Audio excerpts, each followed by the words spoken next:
And it's interesting because most of the billionaires that I have looked at, they usually make their money in one or two vehicles that they know exceedingly well, where they feel like they have an unfair advantage. And like they get there not because there's a marketplace advantage, but because they have an information advantage. They know it better.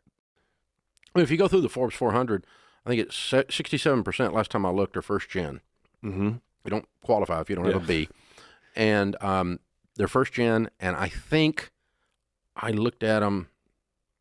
Of the first gens, it was 90-something% were business driven. So it was Michael Dell, Bill Gates, Hobby Lobby, David Green, Chick-fil-A, Truett Cathy, and so they started a business, and it led to either they took it public or they just monetized the crud out of it, and it just has a marketplace valuation. Oprah,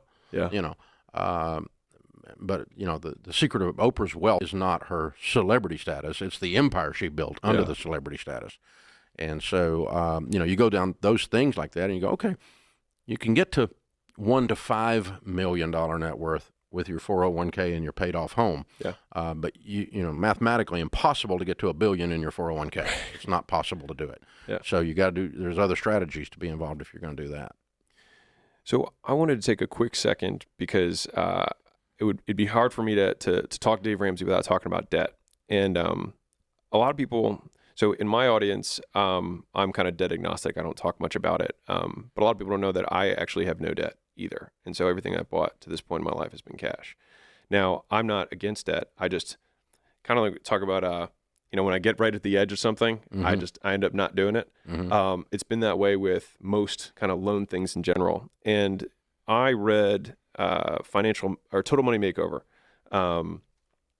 years ago. And you had this line in there about debt that was, I'm going to try and say it back to you as I understood it, because there's obviously the big biblical component, but for everyone who might not believe in that, I wanted to give at least my rational understanding of how you see it, which is that debt introduces risk. And risk, when compounded over a long enough time horizon, no matter how big a number you acquire, any number multiplied by zero is still zero. And so if you know that you're going to be playing this game for a very long time, even a small amount of risk when you're going 200 miles an hour can flip the car.